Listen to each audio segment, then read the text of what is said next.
buen día para todos. En esta presentación vamos a hablar acerca del artículo que habla de oclusión terapéutica desde las escuelas de oclusión en la odontología basada en evidencia. Nuestro grupo se encuentra conformado por Lina Valentina Abativa, Erika Piraquí de Castro, Juliana Traslaviña Ardila, Camila Tiena González y quien les habla, Sofía Barrera Castro. El propósito de este artículo es realizar una revisión del concepto de oclusión basada en evidencia. Según David y Gray, definieron la oclusión como el contacto existente entre los dientes, que se puede dar de dos maneras, ya sea estáticamente, es decir, cuando los dientes contactan en máxima intercuspidación al finalizar el cierre mandibular, como dinámicamente cuando los dientes se deslizan entre sí con el movimiento mandibular. Además, forma parte del sistema estomatognático, el cual está compuesto por el ligamento periodontal, las articulaciones temporomandibulares, los músculos de la masticación, sus tendones y ligamentos, los cuales son controlados por elementos neurales. La Organización Mundial de Salud determinó en el año 2000 que el objetivo terapéutico en salud oral se basa en la mantención de al menos 20 dientes bien distribuidos, estéticamente y funcionalmente, es decir, que no requieran prótesis, permitiendo una dentición estable en el tiempo, donde las funciones orales estén satisfechas para la mayoría de la población. Además, se considera la oclusión como una herramienta del ser humano para asegurar la masticación, no solo para nutrición, sino para mantener las funciones físicas, mentales y de salud en general. Un ejemplo de esto es la masticación en adultos mayores, que estaría relacionada a un mejor estatus cognitivo, ya que aumenta la irrigación cerebral. Por otro lado, psicosocialmente involucra el concepto de habilidad social, es decir, su importancia física o estética influyendo en sus relaciones interpersonales. La relación y la oclusión céntrica. El glosario de términos prostodónticos nos brindó distintas definiciones sobre lo que era la relación céntrica y la oclusión céntrica, pero estas no fueron establecidas, sino que cambiaron con el paso de los años. Primero, se dijo que en 1956 la relación céntrica era la relación forzada de la mandíbula con respecto al maxilar, lo que quería decir que los cóndilos estaban en la posición más posterior de la fosa glenoidea, con los que realizamos movimientos de lateralidad, y aquí la oclusión céntrica era una posición interdentaria. En 1987 esto vuelve a cambiar. Aquí se dice que la relación céntrica es la relación maxilomandibular en la cual los cóndilos estarán en porción anterosuperior, lo que quiere decir que por el contrario serían no forzados. Es independiente del contacto dentario. Se observa cuando damos movimientos rotatorios en el eje transversal. La oclusión céntrica tiene como significado aquí el contacto entre dientes oponentes cuando la mandíbula se encuentra en relación céntrica, y este podría o no coincidir con la máxima intercuspidación. Esto vuelve a cambiar en el año 2005. Aquí se dice que la oclusión céntrica quedaría con la definición de que la oclusión coincide con la relación céntrica y que podría coincidir con la máxima intercuspidación. Al igual, en este mismo año se dieron otros términos, como lo son la PMEE, lo que significa posición musculoesqueletal estable de la mandíbula. ¿Esto qué incorpora? Esto incorpora los componentes anterosuperiores de las fuerzas de los músculos elevadores, y estos tendrían relación con la relación céntrica y la centricidad mandibular, lo que mantenía la función estabilidad y estabilizadora en neuromusculatura masticatoria. Aquí se da un sistema biológico, lo que significa que se da un rango fisiológico en área de centricidad. Debido a la inexactitud que se daba para la reconstrucción dentaria de pacientes, surgieron unas ideas filosóficas, las cuales permitieron la creación de las escuelas de oclusión, que contaron con fundadores clínicos, que gracias a sus observaciones empíricas generaron la definición de lo que es posición condilar en la cavidad glenoidea, que es el principal determinante oclusal. Escuela anatológica. En 1924, Stalar definió esta escuela como la ciencia que estudia la anatomía, fisiología, histología y patología del sistema estomatognático. En 1924, McCollum funda la Escuela Natológica junto a Harlan, que comparten el crédito por inventar el método de registro del eje de bisagra a partir del uso del arco facial y trasladarlo a un articulador. Para el año de 1955, Stuart y McCollum publicaron los principios del movimiento mandibular, del eje transversal de bisagra y de las relaciones maxilomandibulares que debían ser transferidas a un articulador para reproducir el movimiento de bordeante de la mandíbula. Uno de los conceptos más importantes de la escuela anatológica es que postula que la mandíbula está en relación céntrica cuando los centros de movimiento vertical, transversal y horizontal están en su eje terminal de bisagra. Esta posición se logra cuando los cóndilos están en su posición más posterior, superior y medial por sus respectivas fosas. El concepto anatológico tiene 3 requisitos para lograr una posición mandibular reproducible. Primero, deprogramar la musculatura. Segundo, estabilizar las ATMs. Y tercero, eliminar los contactos deflectivos. Es por esta razón que es indispensable realizar registros pantográficos antes de reorganizar la oclusión hacia una oclusión orgánica, caracterizada por oclusión mutuamente protegida, guía canina, oclusión excéntrica en sentido puntiforme, contactos uniformes, simultáneos y simétricos en oclusión céntrica.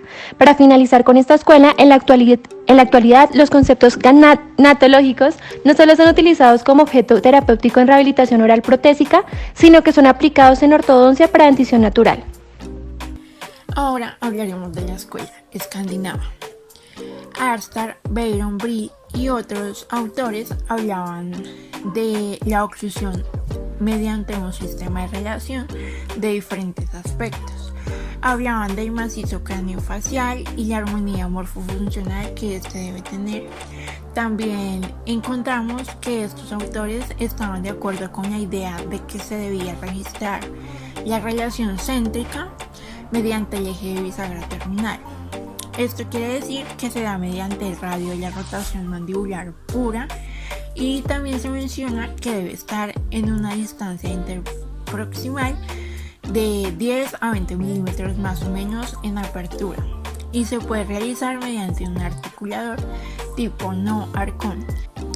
Se menciona que debe existir ciertas características oclusales deseables que se deben tener en cuenta y que se deben entender.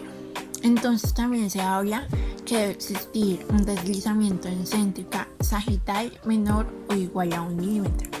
Es importante también tener en cuenta que no se debe producir palancas en los dientes, ya que esto puede generar cambios de posición, restaurando los puntos de contacto. En cuanto a la escuela Pankey, Mann, Schuller o de libertad en céntrica, se pudo analizar que Pankey y Mann en 1990 expusieron una idea basada en la teoría esférica de Mons y en el registro de trayectorias oclusales funcionalmente generadas, en donde fue descrita por Schuller, quien nos indica que al evitar que el paciente protuviera la mandíbula al cerrar la boca, se tenían que realizar unos movimientos en la cavidad oral para lograr la relación céntrica. Analizamos también que por medio de la odontología restauradora o ajuste oclusal por desgaste selectivo en dentición natural, se puede generar que coincida la relación céntrica con la oclusión céntrica. Entonces esta situación lo que genera es cierto grado de libertad de las cúspides antagonistas a una misma dimensión vertical oclusal. En cuanto a la oclusión y la odontología basada en la evidencia, observamos que se realizó una búsqueda en distintas bases de datos en donde se tenían en cuenta conceptos como oclusión dental y odontología basada en la evidencia, para lograr tener una búsqueda con artículos puntuales. Angle y Andrews crearon la oclusión óptima en anatomía y estética. Ash y Ramshier no estaban de acuerdo en esto, ya que se decía que debía basarse en la estabilidad funcional y armonía neuromuscular. Se mencionan diferentes tipos de maloclusión en trastornos temporomandibulares. Se dice que esto se da por la estructura esqueletal y forma facial con trastornos temporomandibulares. Gracias a estudios por medio de resonancia magnética, en donde se analiza que se da un movimiento de rototraslación donde existen múltiples ejes de rotación instantáneos. Por otro lado, cuando el deslizamiento en céntrica es mayor a 2 milímetros, Clark en 2001 recomienda hacer uso del articulador, donde se puede indicar cirugía ortognática y el pre y post tratamiento ortodóntico. Bueno, a continuación vamos a hablar acerca de la escuela de la oclusión neuromuscular. Alrededor de la época de los 70 y 80 se buscaba encontrar la posición correcta de la mandíbula desde la innovación. Jankelson, Swain y Crane incluyeron un modelo electrónico llamado kinesiógrafo mandibular o miomotor, el cual tenía la función de generar estimulación neural eléctrica transcutánea a los nervios facial y trigémino con la intención de poder llegar a la posición de reposo de la mandíbula. Mientras se monitorea la posición de la mandíbula, se puede estimular al tiempo la musculatura para poder llegar a una correcta posición vertical funcional, conocida como posición miocéntrica. Esto hace referencia a la relación de la posición mandibular óptima con el cráneo cuando los dientes están en oclusión. Cuando la oclusión céntrica coincide con la posición miocéntrica, existe una oclusión miocéntrica. Si no hay coincidencia, la oclusión céntrica observada se llamará maloclusión miocéntrica. También encontramos la oclusión con enfoque conservador. Esta dice que la dentición en humanos ha sido un desarrollo biológico a lo largo de la vida, el cual tiene como determinantes las variables relacionadas con la etnia y la edad. La oclusión natural, o también conocida como oclusión biológica, tiene una gran variabilidad morfofuncional en la cual se mantiene la condición fisiológica al tiempo. También se encuentra la oclusión fisiológica y patológica, en donde se estudia respectivamente si está o no en armonía con los demás determinantes del movimiento mandibular. La oclusión patogénica hace referencia a daños importantes en el sistema estomatognático.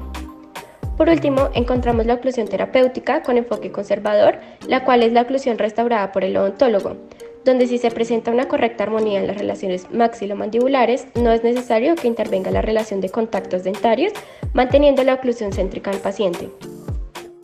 Por último, vamos a hablar acerca de la oclusión y la odontología basada en la evidencia. En esta observamos que se realizó una búsqueda en distintas bases de datos en donde se tenían en cuenta conceptos como oclusión dental y odontología basada en evidencia. Esto con el objetivo de lograr tener una búsqueda con artículos puntuales. Angle y Andrews crearon la oclusión óptima en anatomía y estética. Hatch y Ramjord no estaban de acuerdo con esto, ya que decían que debía basarse en estabilidad funcional y armonía neuromuscular. Se mencionan diferentes tipos de maloclusión en trastornos temporomandibulares y se dice que esto se da por la estructura esqueletal y la forma facial. Gracias a estudios por medio de resonancia magnética, en donde se analiza que se da un movimiento de rototraslación, donde existen múltiples ejes de rotación instantáneos, que es cuando la mandíbula rota y se traslada simultáneamente en un movimiento condilar antero-posterior. Cuando el deslizamiento en céntrica es mayor a 2 milímetros, Clark en 2001 recomienda hacer uso del articulador, donde se puede iniciar cirugía ortognática, el pre- y post-tratamiento ortodóntico.